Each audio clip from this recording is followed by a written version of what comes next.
Lucas 17, 26 a 30, livro do Evangelho de Lucas, capítulo 17, 26 a 30. Uma boa noite a todos os nossos irmãos aqui presentes, os nossos irmãos também pela internet. Um grande prazer, uma grande alegria estarmos aqui novamente em Taubaté, na residência do nosso irmão Moisés. Um privilégio poder estar aqui falando desta preciosa mensagem. Então nós vamos ler a palavra do Senhor, que está no livro de Lucas 17, a partir do versículo 26. Todos têm aí? Diz assim: E como aconteceu nos dias de Noé, assim será também nos dias do Filho do Homem. Comiam, bebiam, casavam e davam-se em casamento, até o dia em que Noé entrou na arca, e veio o dilúvio, e os consumiu a todos. Como também da mesma maneira aconteceu nos dias de Ló. Comiam, bebiam, compravam, vendiam, plantavam e edificavam. Mas no dia em que Ló saiu de Sodoma, choveu do céu fogo e enxofre, e os consumiu a todos.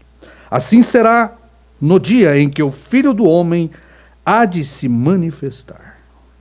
Pai querido, queremos nesse instante pedir o auxílio do grande Espírito Santo para ungir e inspirar aquele que fala e aqueles que ouvem, ó Pai. Que o Senhor possa falar no coração de cada um aqui nesta noite, que não seja simplesmente uma reunião de homens, mas que o seu bendito Espírito Santo faça parte desta reunião, ó Pai, colocando no nosso coração cada dia o desejo, o prazer e a alegria de estar em comunhão com o Senhor. Abençoa, Senhor, todos aqueles que estão através da internet, numa audiência invisível. Toque no coração de cada um, Pai, com a Tua palavra. Vivifica dentro de cada um, Pai, através do Teu Espírito Santo, cada palavra que vai ser pregada, Pai, que ela seja direcionada para a necessidade de cada um dos Teus filhos, Pai. Pedimos as Tuas bênçãos nesta noite, em nome do Senhor Jesus. Amém. Podeis assentar, irmãos. Então nós vamos falar um pouquinho da palavra de Deus. Nós temos aqui uma noite de comunhão com Deus. Iremos tomar a ceia, né? E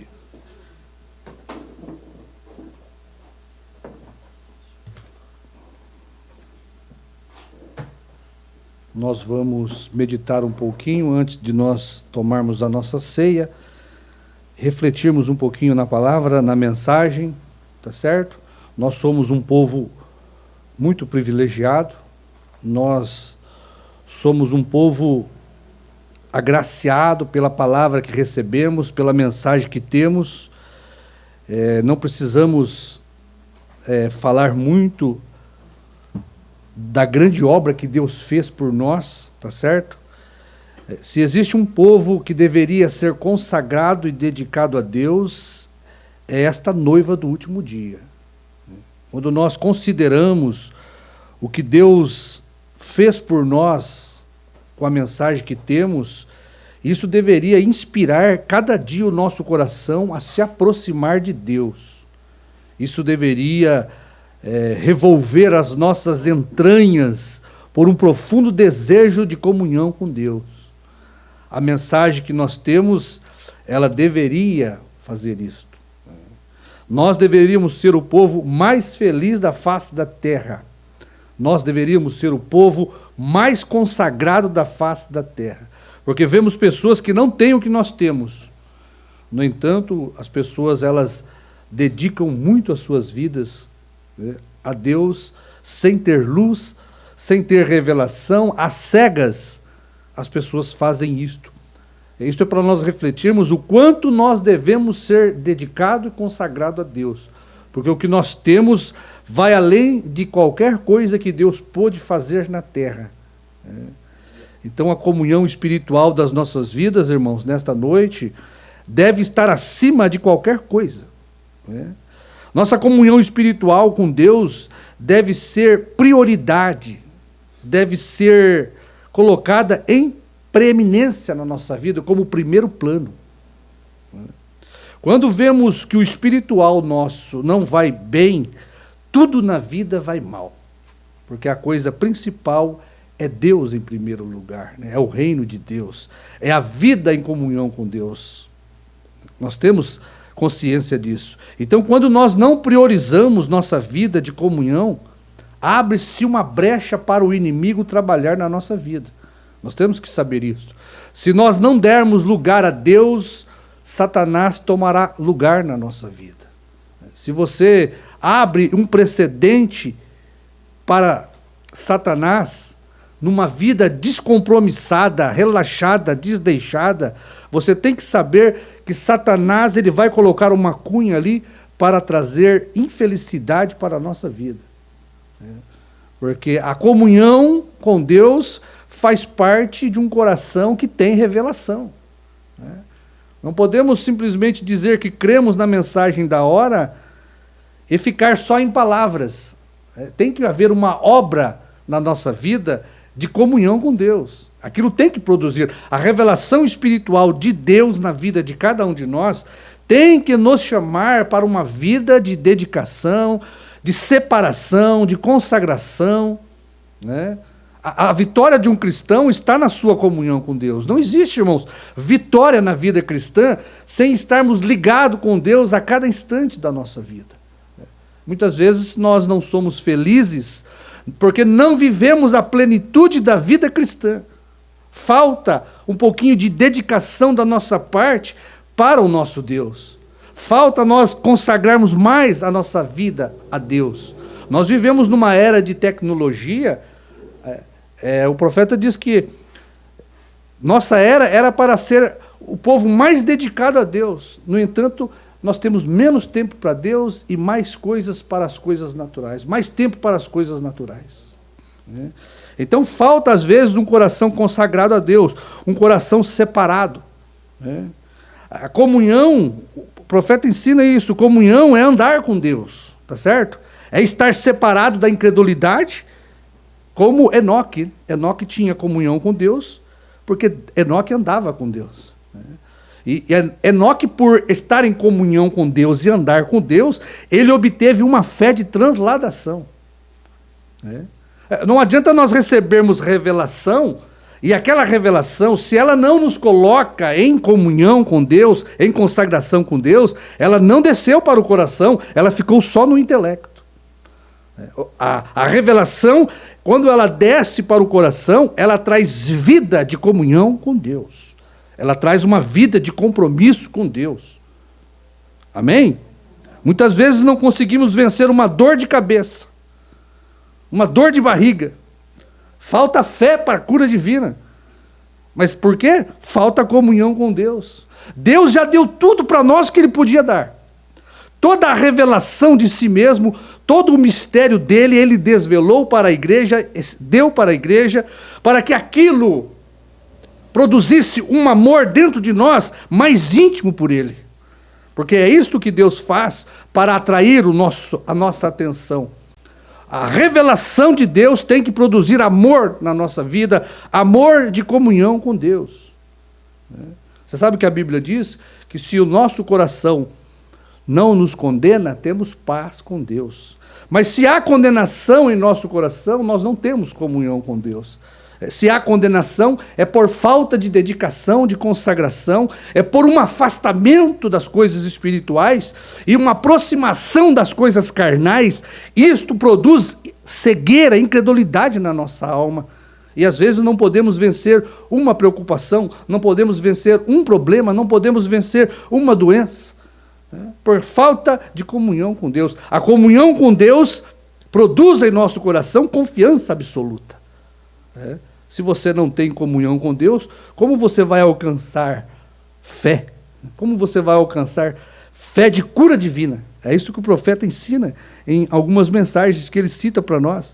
Então, nossa vida natural, irmãos, está refletindo a nossa vida espiritual.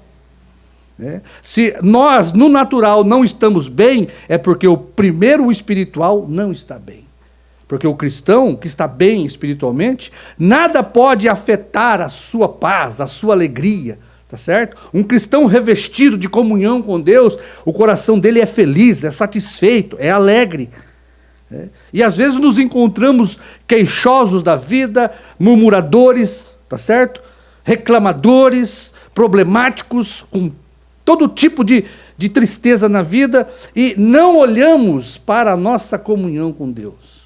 Quando nos afastamos da comunhão de Deus, isto traz cegueira para a nossa vida espiritual. E a cegueira é fruto da incredulidade. É fruto de um coração cheio de fé.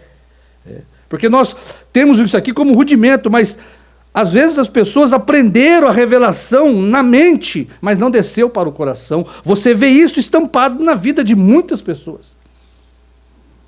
Não podemos vencer o mal se não estamos com Deus, em comunhão com Deus. Temos uma vida descompromissada, não levamos a sério a Deus. Porque o profeta diz que a pregação da palavra de Deus, ela é feita para tirar os nossos olhos e o nosso coração da terra e elevar nosso coração e os nossos pensamentos para Deus. Às vezes a pregação é um beliscão na nossa consciência para acordarmos. Deus está disposto a nos abençoarmos, mas nós precisamos dar lugar a Deus. Se nós não damos lugar para as coisas espirituais, você pode ter certeza que os problemas estão a caminho. Nós vencemos o mal desta vida cotidiana com fé, com comunhão com Deus. Se você tiver fé e comunhão com Deus, você vence os problemas, você vence a tristeza, você vence a amargura, a depressão, você vence qualquer coisa se a sua vida espiritual estiver em dia com Deus. Em dia que eu digo você está priorizando a sua comunhão com Deus. Mas a vida nos oferece tantas ocupações, que não temos tempo para falar com Deus, não temos tempo para orar, não temos tempo para ler, para ouvir. Tudo para Deus é pouco. Tudo para Deus nós fazemos pouco. Mas nossa vida natural, ela vem sendo preenchida com coisas naturais, somente é o trabalhar do inimigo para nos afastar de Deus. E as pessoas às vezes não percebem isto. Precisa-se de uma atitude das pessoas. Nós não vamos vencer o inimigo das nossas almas se nós não nos aproximarmos mais de Deus. E as pessoas elas não percebem que a revelação veio para isto. Eu tenho que sentir que o que Deus me deu nesses últimos dias me trouxe para mais perto de Deus. Eu tenho que olhar para a minha vida de antigamente e ver que a minha vida espiritual está melhor. Agora, se a minha vida espiritual não está melhor, é porque aquela revelação que Deus deu não acrescentou nada na sua vida, só ficou na mente. Só ficou no seu intelecto. Só produziu sabedoria intelectual. Mas Deus diz, através do profeta, que esta fé que nós temos mental em Deus, pelo conhecimento da mensagem, pelo conhecimento dos mistérios, ela tem que ser ungida, batizada com o Espírito Santo, para ser transformada numa fé espiritual. Na mensagem Nomes Blasfemos, o profeta ensina isso. Então, se eu quero vencer as coisas naturais, doenças, tristezas, amarguras, eu preciso estar bem com Deus. Meu coração precisa estar fortificado. Meu coração não pode ter condenação, porque se no meu coração há condenação, se a minha consciência está me acusando, eu não posso ter fé. Eu preciso ter uma confissão sincera diante de Deus e limpar todo o meu coração, pedindo perdão a Deus e estar em comunhão com Deus. Amém? Nós damos lugar, irmãos, a tudo na nossa vida. Nós, às vezes, não damos lugar para Deus trabalhar mais, fazer mais por nós. A comida espiritual, ela é superior, ela supera muitas e muitas vezes a comida natural. Tá certo? Você tem que ver isso no seu corpo natural. Se você não come no natural, você fica fraco. Todo dia você precisa comer no natural. O seu corpo precisa daquela energia. E o espiritual, o corpo espiritual é a mesma coisa. Se você não não come as coisas espirituais, se você não tem o seu momento de comunhão com Deus, aquilo vai enfraquecendo o seu corpo espiritual, aquilo vai extraindo a sua fé, vai colocando cegueira, e aquilo prospera muito mais. É muito mais fácil você dar lugar para as coisas naturais do que para as coisas espirituais. O ser humano é deste jeito. Este corpo é caído, este corpo é constituído de fraquezas. O apetite deste corpo é desordenado, este corpo é inimigo de Deus. A nossa mente natural é inimiga de Deus. Precisamos ter revelação, irmãos, e dar lugar para a revelação produzir vida espiritual na nossa vida. Amém? Então as coisas do mundo tomam lugar muito facilmente na nossa vida. Você pode perceber, as pessoas, elas, através da tecnologia, elas têm perdido a comunhão com Deus. Através de redes sociais, elas passam mais tempo numa rede social, recebendo convite de amigos e fazendo convite para amigos, do que fazendo convite para Deus. Fazemos muitos convites para amigos nas redes sociais, e o nosso convite para Deus, aquele momento que você tira para consagrar a sua vida, dedicar a sua vida. Zapeamos o dia inteiro com todo mundo. Quantos zaps você passa para Deus? Quantas orações você faz para Deus no seu dia? Chega à noite, é só uma boa noite para Deus, porque está cansado, está sobrecarregado, não tem mais nada. É um muito obrigado, e obrigado, Senhor, por mais uma noite, deita e dorme. Acorda cedo. Então, todo o nosso tempo é gasto nas coisas naturais. Por causa da queda de Adão, as coisas naturais da vida tomou todo o nosso tempo, quando deveríamos estar em plena comunhão com Deus. A gente vai falar um pouquinho disso, porque eu quero falar sobre o assunto do Messias um pouquinho, se Deus permitir, sobre Abraão, mas é bom nós falarmos um pouquinho disso, porque isto aqui é uma advertência para todos nós. Nós precisamos dar lugar para Deus. Nós não podemos ser pessoas amarguradas, tristes, derrotadas, Nós temos que ser pessoas valentes. Nós temos que mostrar que a revelação que Deus nos deu fez efeito na nossa vida. Se tem um povo que deve ser forte, somos nós. Se tem um povo que deve ter autoridade sobre Satanás, sobre nós, é nós. Nós temos revelação de sobra para isso. Deus nos capacitou. A mensagem que temos, ela sobrepujou todas as eras. Ninguém teve o que nós tivemos. Então, quando você olha para a terceira etapa, você tem que saber isso. Nós temos aprendido, através do profeta, através do pastor Osmar, nós temos falado muito disso. A terceira etapa foi a manifestação de Deus em carne. Tá certo?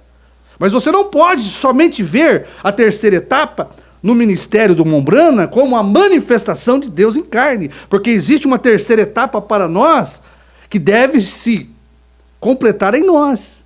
O que é a terceira etapa da graça de Deus para nós? É quando Deus também está na nossa carne, pelo batismo do Espírito Santo. Então, se a terceira etapa do Mombrana foi quando Deus se escondeu naquele vaso de barro e tomou aquele corpo para ministrar a palavra, nós temos que saber que a terceira etapa para nós também é quando Deus entra neste corpo, para ministrar a palavra para nós. Terceira etapa é Deus em carne, não é só na manifestação do sétimo anjo, mas é para a igreja também. Você tem o ministério de Deus em carne na terceira etapa do Mombrana, mas a terceira etapa da era da graça é quando Deus habita também na nossa carne. Você temos que ser Deus em carne. Deus em carne, Deus na minha carne, Deus na sua carne, Deus na carne do profeta. Esta é a terceira etapa que Deus usou para completar a sua obra, tanto no ministério de William Branham, como também na nossa vida. Eu tenho que ver Deus em minha carne. Não somente ver Deus na carne de William Branham. Todos nós, na terceira etapa, precisamos ser Deus em carne. Não podemos parar na primeira e segunda etapa. Às vezes vemos a terceira etapa do irmão Branham sendo Deus numa carne só no intelecto. Porque se você não se tornar Deus em carne, o que você aprendeu do irmão Branham não adiantou nada. Porque a mensagem ela vem coroar uma vida de dedicação, uma vida de consagração, de separação. Porque é isto o que a fé deve produzir. Se você tem fé, a fé que você tem, que você diz que tem, ela tem que produzir santificação na minha vida e na sua. E a santificação nada mais é do que uma consagração a Deus. Quando você se santifica, você está se consagrando a Deus. Quando você separa da incredulidade, separa do pecado, dá lugar para Deus, você tem que se esvaziar de si mesmo. Você tem que se esvaziar dos apetites desordenados da carne. Você tem que se esvaziar da comunhão com o incrédulo, se separar, porque foi isso que Abraão fez na sua vida. Quando Deus chamou Abraão, Deus pediu para Abraão separação. O que é separação? É santificação. Abraão teve que largar sua parentela, teve que largar seus parentes, teve que sair do meio da sua parentela, porque a incredulidade, irmãos, ela é como uma doença, ela é contagiosa, a incredulidade. Por que Deus pediu para Abraão? Porque Deus teria uma igreja também que seria a semente real de Abraão, através de Cristo. E esta semente deveria ser separada de toda a incredulidade. Às vezes, nós não somos abençoados porque temos muita comunhão com incrédulos. Não somos abençoados porque temos muitas amizades erradas no Face, no Zap. Aceitamos qualquer tipo de amigo incrédulo. Deus não se agrada disso. Deus quer nossa separação. Nós somos um povo separado. Abraão, ele foi chamado ali da terra de Ur, de Ur dos Caldeus. Você sabe que Abraão tinha acabado de sair daquela torre de Babel. Se você ler, você vai ver que a torre de Babel, quando Deus desceu e confundiu as línguas, depois que Deus destruiu aquela Babel, aquela confusão de línguas, Deus chamou a Abraão. Porque Abraão é um tipo da igreja que sai da confusão religiosa do catolicismo, das denominações. Veja que o que fez o povo se espalhar ali, quando Deus desceu na torre de Babel e os confundiu, foi que eles não entenderam a língua um do outro. Começaram a ter divergências e problemas, e cada um foi ter sua própria vida, sua própria igreja, sua própria denominação. Foi isso que aconteceu com o catolicismo. Abraão foi tirado daquela Babel de confusão de línguas. Nós fomos tirados de uma Babel religiosa também. Pessoas de todo tipo de crença, todo tipo de denominação, para caminhar com Deus. Aquilo o profeta diz estava mostrando a nossa justificação. Nós tivemos fé para sair da confusão religiosa. Mas veja que não é só sair da confusão religiosa. Não, nós temos que nos separar de grupos incrédulos, de pessoas incrédulas, que não acrescenta nada em nossa vida. A pessoa pode ser um amor de pessoa, mas se ela não crê como você, ela é uma doença, que você pode ser contagiada por aquilo. Bondade não quer dizer nada para Deus. Deus conta a fé que temos nele. Deus conta nosso amor pela sua palavra. Abraão, uma ótima pessoa, se separou de todo aquele povo incrédulo, mas carregou o seu pai. Olha, me diga que o pai de Abraão não era uma pessoa boa. Carregou seu sobrinho Ló. Me diga que o seu sobrinho não era uma boa pessoa. Mas para Deus não era incrédulo. O pai de Abraão, para Deus, era um incrédulo. Deus teve que matar ele para poder abençoar Abraão. O sobrinho de Ló causou problemas. Os pastores de Ló e de Abraão entraram em conflitos. Por quê? Por causa de Abraão. Abraão não deixou o seu sobrinho lá, trouxe o seu sobrinho consigo. Então, muita coisa nós trazemos, depois que somos justificados, que impede Deus de nos abençoar. Separação de toda a incredulidade. Porque a incredulidade, ela produz cegueira na nossa vida. E às vezes não enxergamos um palmo na frente do nosso nariz por ver certos problemas, certas coisas acontecendo na nossa vida, e por causa de uma cegueira, por falta de uma separação, somos cegados e não conseguimos ver Deus querendo nos abençoar, mas a nossa incredulidade impede Deus de nos abençoar. É um tipo muito perfeito, Abraão sendo justificado ao sair ali da terra de Ur, Abraão sendo santificado no decorrer do caminho, e Deus teve que o ajudá-lo, porque o próprio pai de Abraão estava atrapalhando Abraão de seguir na sua segunda etapa de santificação. O sobrinho de Ló, o coração bondoso de Abraão, né, quis ajudar o seu sobrinho só atrapalhou ele, só causou problemas. Porque Deus, ele tem ciúmes de nós. Deus nos quer só para ele, tá certo? E a incredulidade é do diabo. Assim como Deus não tem parte com o diabo, nós não podemos ter parte com o incrédulo, porque a incredulidade é de Satanás. Então Abraão foi chamado, foi justificado e santificado. Para que Deus estava fazendo aquilo com Abraão? Porque Abraão ia receber Deus em carne. Abraão ia ter uma visita do próprio Deus na sua tenda. Veja o privilégio da igreja, irmãos. Este privilégio que Abraão teve, não foi só para Abraão. Nós temos tido este privilégio. Coisa que isto aí não passa pela cabeça de um mortal. Você ter a visitação de Deus na sua casa, no seu corpo, através de uma revelação. Tá certo? Porque Deus, o profeta diz, a Bíblia diz, que Ele é o mesmo ontem, hoje e eternamente. Então, ontem, Ele estava com Abraão, né? E hoje Ele está com a igreja. Uma manifestação de Deus. Esta mensagem que nós temos, ela supera tudo. Mas eu quero falar com os irmãos sobre o sinal do Messias. Você vai ver que o sinal do Messias, ele operou com Abraão, ele operou com Jesus e operou com Brana. Aquele sinal está conosco hoje. O mesmo sinal que Abraão recebeu na tenda, o mesmo sinal que os judeus receberam ali. Nós, a igreja gentílica, eu e você, recebemos o mesmo sinal. Ah, mas eu não estava nos Estados Unidos, o irmão Branham nunca me disse o que estava no meu coração. Irmão, nós somos mais bem-aventurados porque eu creio sem ter visto William Branham.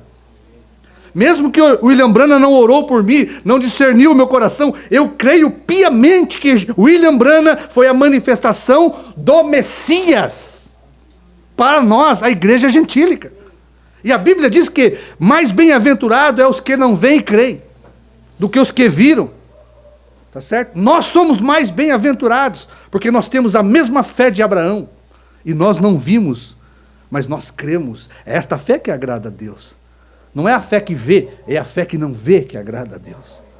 Então, irmãos, Abraão estava ali na sua terra, quando Deus deu para ele aquela terra de Canaã.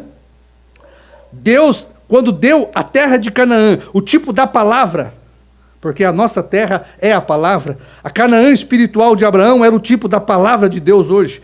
Então, quando Deus nos trouxe para a palavra, depois de nós termos saído da Babel religiosa, do catolicismo, do protestantismo denominacional, Deus nos trouxe para a palavra, porque Deus tinha propósito de visitar nós, os gentios. Deus se manifestou para Abraão, e o primeiro sinal de que aquele homem que estava com Abraão era o Messias, porque Messias quer dizer ungido, né? O Cristo, Messias e ungido é a mesma coisa. São traduções diferentes, né? Mas o Messias quer dizer o Cristo. E o Cristo quer dizer o ungido. Ungido com o Espírito de Deus. A unção de Deus estava sobre aquele que estava com Abraão. Para quê? Para discernir os pensamentos de Sara, o tipo da igreja. Então, o primeiro sinal de que aquele homem era Deus em uma carne, é que aquele homem que conversava com Abraão, ele discerniu o que Sara estava fazendo na tenda, atrás dele. Aquele foi o sinal de que aquele homem era o Cristo, o ungido com Abraão. Amém? É um tipo tão perfeito que nós nunca poderíamos perder esta manifestação de Deus para nós. O Mombrana ensina isso. O povo judeu nunca deveria ter perdido aquela manifestação de Jesus para eles. Porque quando Jesus entrou em cena, a primeira coisa que Jesus fez, sendo Deus em carne, foi dizer o nome do pai de Simão, filho de Jonas, né? Simão Bar-Jonas, filho de Jonas. E o que Deus fez quando Jesus estava em carne?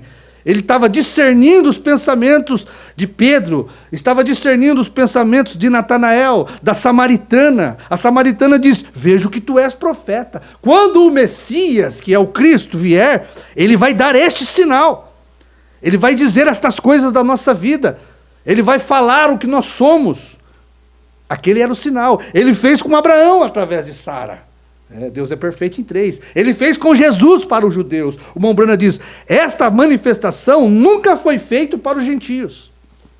Porque as pessoas passam por alto, né? E tomam esta manifestação, este sinal que Deus operou ali nos Estados Unidos, simplesmente como um dom profético.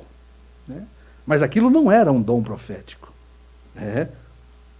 Aquilo estava acima de qualquer dom, porque ali estava o doador.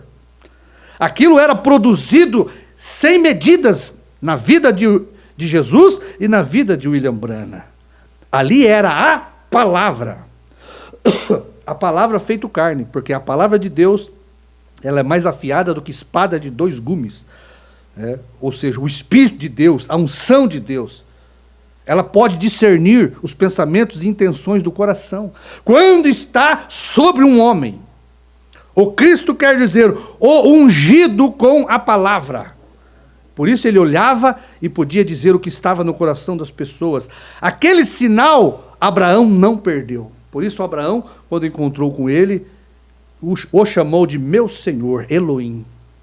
Os judeus não terão desculpa, porque aquele sinal que foi produzido pelo Messias nunca foi produzido antes. Nenhum profeta teve aquele sinal messiânico, só Jesus teve. Só Jesus Cristo operou aquele sinal. E ele começou o seu ministério operando este sinal, o sinal do Filho do Homem. O sinal que só a palavra em carne pode produzir. Aquele era Deus numa carne, operando nos dias de Jesus, né?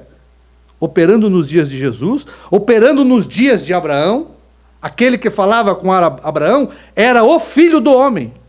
Jesus em outro corpo. Não no corpo da redenção. Mas ele tinha que descer para falar com Abraão e dar a Abraão uma promessa. E aquele tipo de Abraão se repete para a igreja, a semente real de Abraão deste último dia. Deus pediu para Abraão uma fé. Deus pediu para Abraão uma separação e uma santificação, porque ele ia falar pessoalmente com Abraão. Ele ia descer, ia mostrar este sinal para Abraão, mostrando que ele iria fazer isto com o povo judeu, mostrando que ele iria fazer isto com o povo gentil.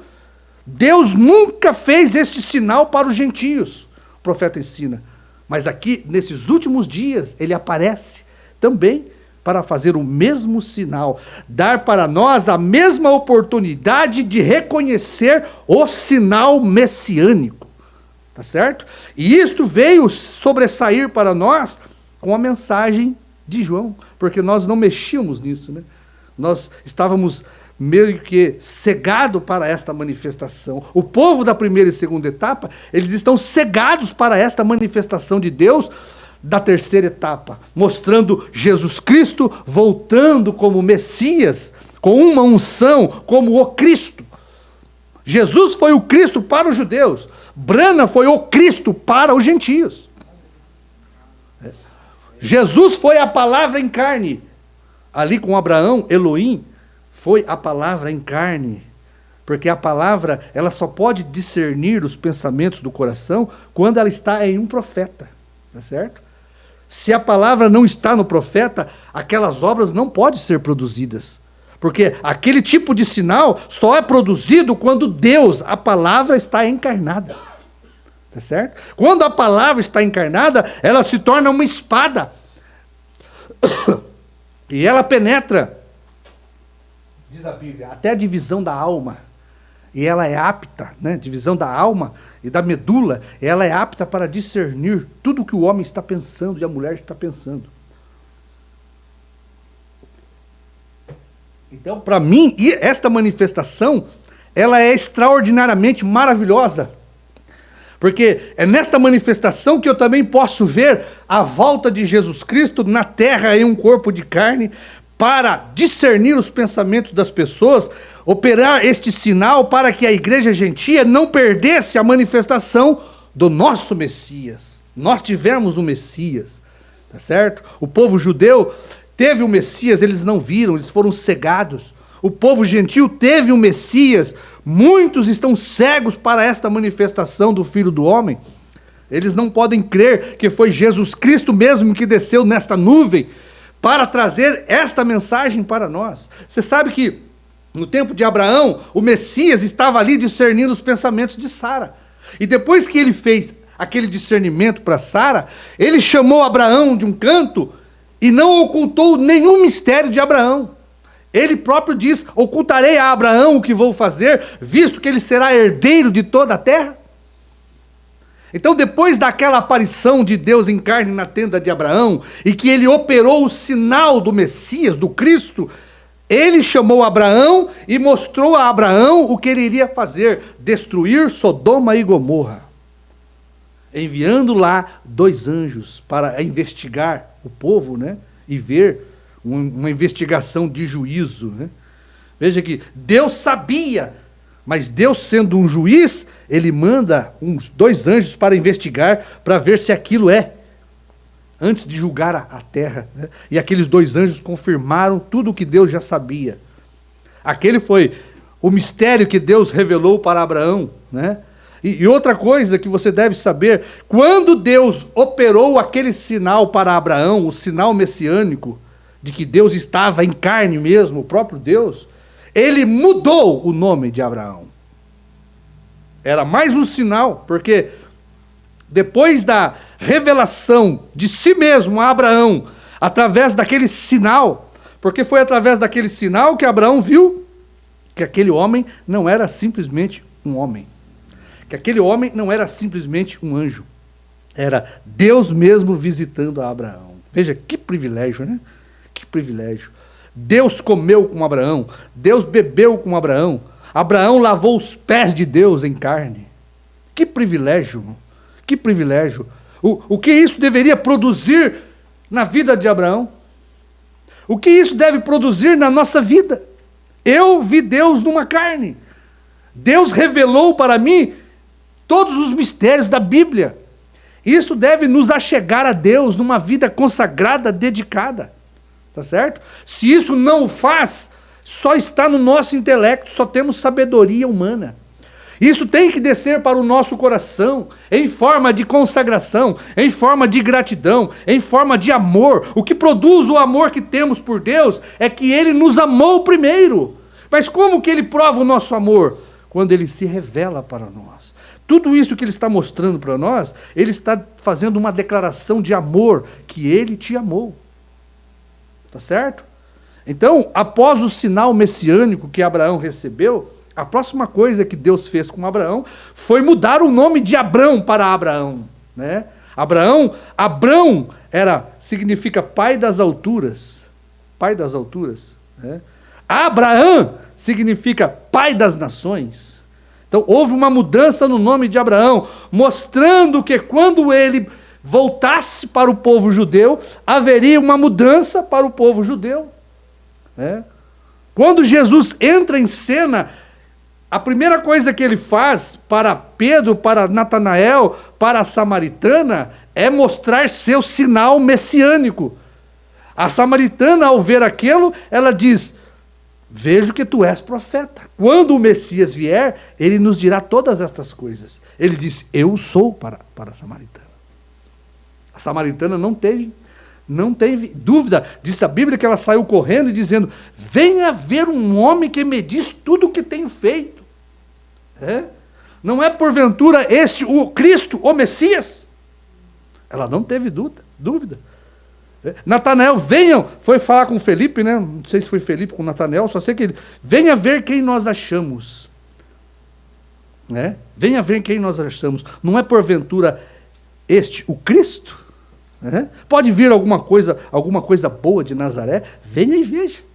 Veja este homem que sabe tudo o que nós pensamos, que sabe tudo o que nós falamos lá no nosso quarto, que me viu debaixo da figueira, orando. Não é porventura ele o rei de Israel, o Messias? O sinal mostrando que aquele homem era Deus em carne humana. O Messias, o Cristo, o ungido. Ungido com a plenitude da palavra, com a plenitude de Deus, para ser uma espada afiada e conhecer os pensamentos do coração do homem, dando para o eleito, ao ver aquela manifestação, uma absoluta fé pura de que aquele homem é Deus numa carne humana. Bom, isto deve produzir vida vivida. Isto deve superar qualquer coisa natural. Isto deve preencher e satisfazer a alma humana, quando Deus se revela nessa forma para nós. Então Jesus, quando encontrou estes discípulos, não somente discerniu o que eles estavam pensando e fazendo, mas o próprio Jesus mudou o nome de Pedro. Tá certo? Como Elohim mudou o nome de Abraão, agora aquele Elohim que estava lá numa carne, vem numa carne de redenção, nascida de um nascimento virginal para produzir sangue inocente e pagar o preço do nosso pecado.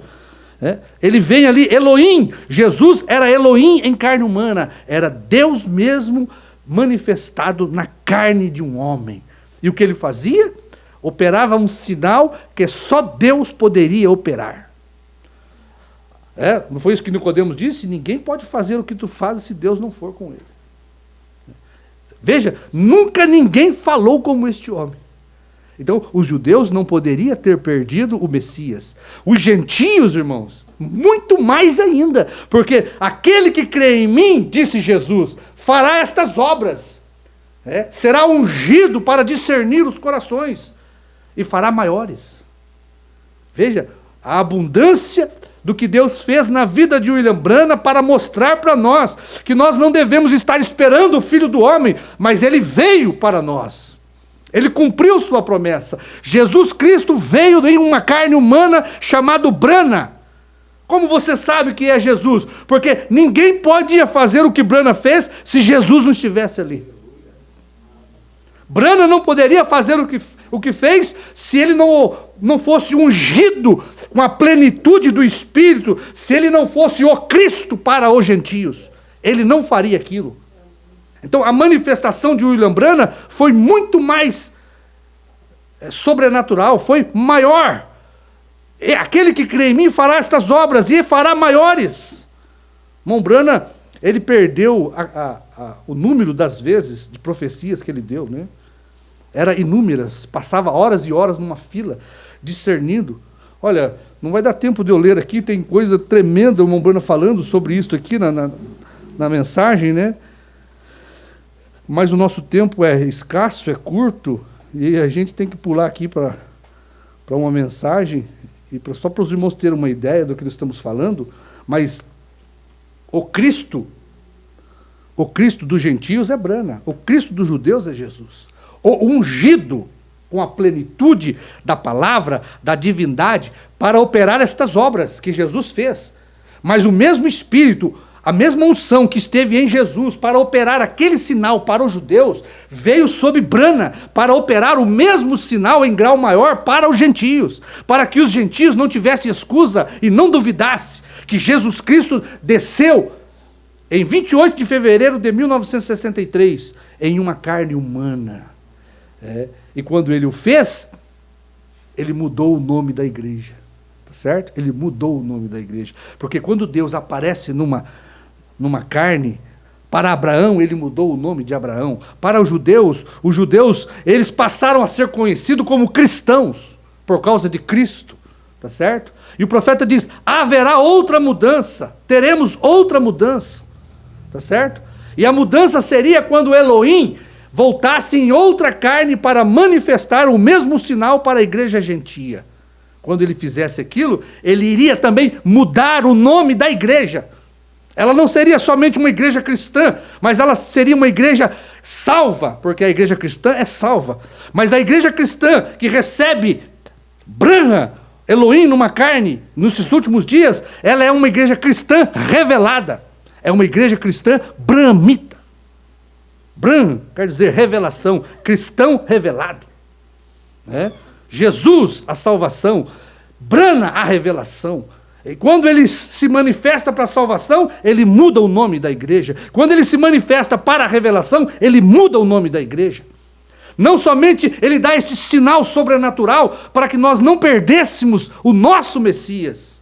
Não, o povo está esperando Jesus voltar aí numa nuvem de arrebatamento. Ele já veio numa nuvem de anjos. Ele não volta mais. Ele vai levar esta igreja, porque Abraão recebeu poder de transformação quando viu aquele sinal, teve o seu nome mudado, e Sara e Abraão foram transformados em seu exterior. A igreja é transformada no seu interior. A igreja recebe poder de rapto para encontrar Isaque, o filho prometido. Abraão recebeu poder na carne para gerar Isaque, o filho prometido. Filho prometido não é a manifestação do Filho do Homem, é arrebatamento. A manifestação da volta do Filho do Homem é Elohim discernindo os pensamentos da igreja. Isto é a manifestação do Filho do Homem. Porque como foi nos dias de Ló, nos dias de Abraão, 2 anjos desceram e o próprio Deus. E o que mostrava que aquele terceiro anjo era o próprio Deus. Ele discernia os pensamentos do coração de Abraão. Tá certo? Aqui no fim dos tempos, 3 anjos desceram do céu, Billy Graham e Oral Robert, mas o que mostra que o terceiro, Brana, era o próprio Deus. Ele discernia os pensamentos e intenção do coração. Por isso, nós não levamos o nome de Oral Roberts, nós não levamos o nome de Billy Graham, nós levamos o nome de Abraão, porque Abraão é Deus em carne humana para a igreja. Abraão, tá certo? Nós somos o tipo da igreja, recebemos Elohim numa carne. Como sabemos que é Elohim? Porque ele discernia os pensamentos e intenções do coração. Este era o sinal messiânico. Este é o sinal do Filho do Homem. Bom, este não é o sinal do Filho prometido, arrebatamento. Este sinal que é operado é para mostrar que ele é o Filho do Homem, Deus em carne. Filho do Homem é isto, é Deus numa carne. Tá certo? Filho do Homem é a palavra em carne, porque Deus é o verbo, e o verbo é Deus. Então quando Deus, o verbo, está em carne, ele unge aquela carne como o Cristo para os judeus, o Cristo para os gentios. Tá certo? E quando ele faz isto, ele revela todos os mistérios para a igreja, Abraão, do último dia. Foi isso que ele fez com Abraão, né? Foi isso que ele fez no tempo de Brana. E quando ele manifestava, ele mudava o nome de Abraão. E enquanto ele manifestava para nós, ele mudava o nosso nome também. Tá certo? Eu estou sem horas aqui, se alguém puder me falar aí. 8h20? Então nós vamos ler isto aqui, irmãos, que eu creio que faz parte. Jesus disse, mensagem de Deus é seu próprio intérprete. Como foi nos dias de Sodoma, assim será na vinda do Filho do Homem. O Espírito de Deus viria na terra em forma de seres humanos. Deus manifestado em carne humana, amém? Você vê isso? E faria a mesma coisa que Deus fez em carne humana em Sodoma. Lembre-se, eles estavam esperando o filho prometido. Nós estávamos esperando o rapto.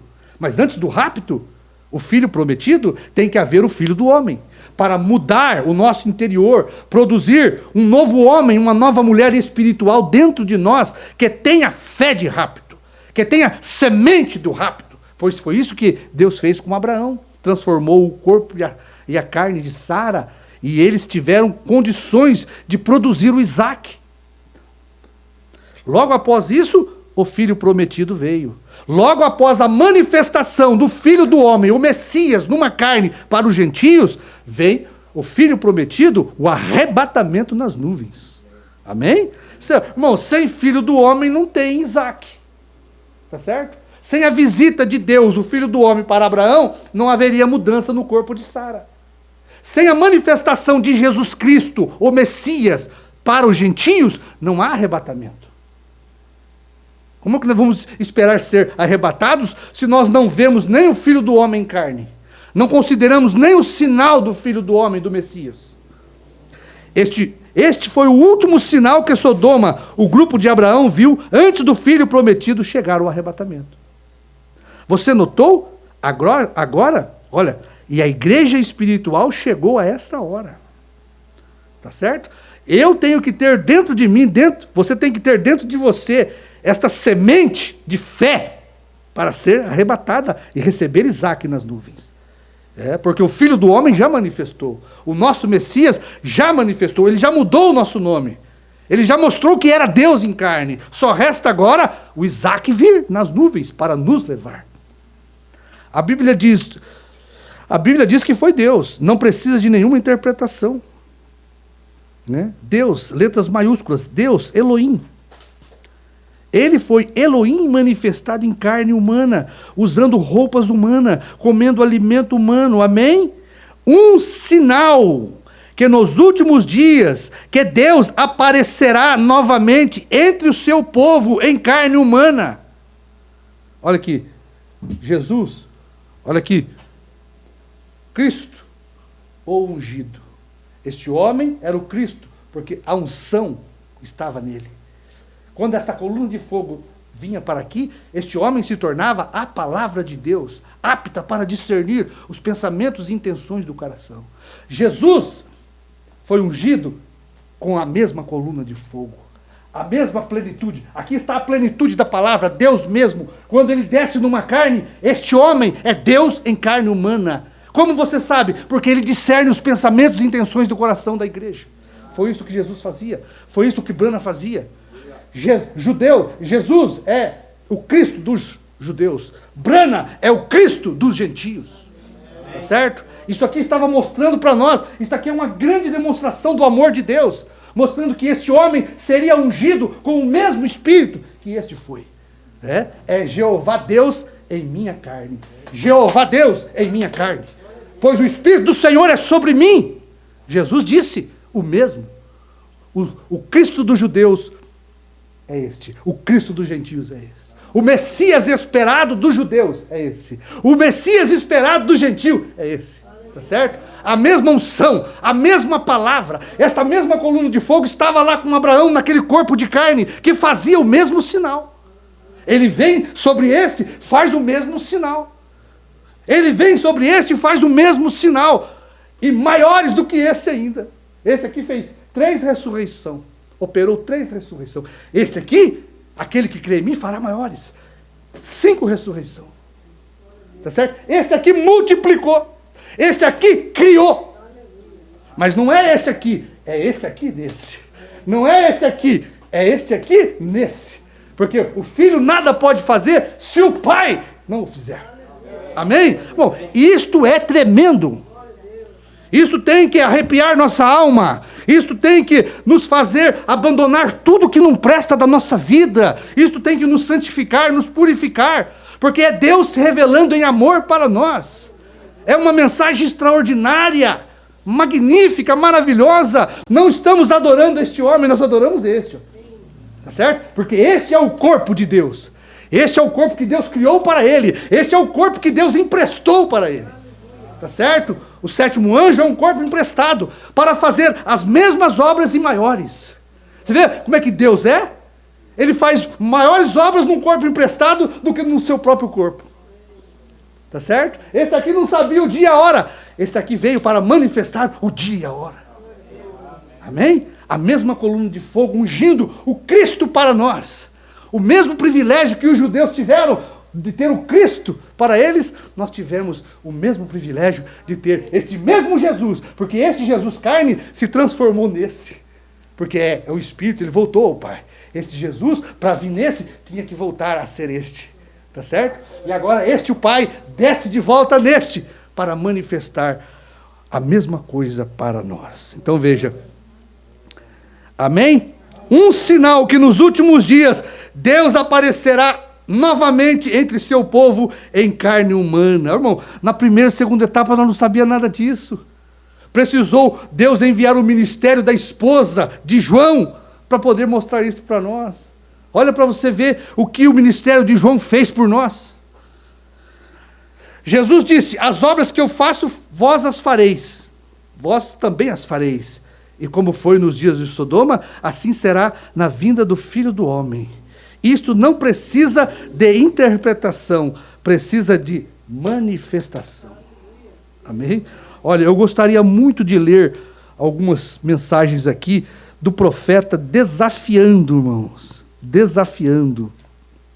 Mas o tempo não nos permite, tá bom? Quem sabe da próxima vez, né? A gente fala um pouquinho mais disso, porque isso não tem fim, né? Isso aqui é maravilhoso demais. Dá para nós falarmos aqui muito sobre isso e ler, né? Porque quando você vê o profeta desafiando as pessoas a pensar qualquer coisa para mostrar que não era ele, era esse, tá certo? O profeta sempre apontou para esse. Esse era esse do profeta. Então ele desafiava. Vou virar minhas costas, pense em alguma coisa, vê se o mesmo anjo não está aqui nesta noite. Né? Ele desafiava, ele mostrou que o mesmo sinal que os judeus recebeu, nós receberíamos, em grau elevado e maior. Então, irmãos, isto sabe o que é? Fé de rapto. Isto é trovões. Isto é um Isaac dentro de nós, gerado, um filho prometido. Tá certo? Que vai nascer quando nós nos encontrarmos com ele nas nuvens. Querido Pai Celestial, queremos mais uma vez agradecer o seu amor, a sua graça, a sua bondade, Pai, por estarmos aqui nesta noite, testificando destas obras maravilhosas que o Senhor fez para nós, Pai. Nós não temos como, ó Pai, agradecer ao Senhor, Pai, mas queremos, Pai, dedicar nossa vida, consagrar nossa vida, separar-nos de todo incrédulo, de toda incredulidade, Pai, para agradar o Senhor, porque o Senhor tem feito muito para nos agradar, Pai. Ajuda a sermos sinceros na nossa vida cristã, a termos compromisso com o Senhor, ajuda a colocarmos o Senhor em primeiro lugar, Senhor, que o Senhor seja a preeminência da nossa vida, que tudo fique em segundo plano, mas que o Senhor e esta palavra fique em primeiro plano na nossa vida. Este é o segredo da alegria da vida cristã em plenitude, é dar lugar para Deus em sua vida. Ó Deus, em nome de Jesus, nós pedimos e agradecemos. Amém.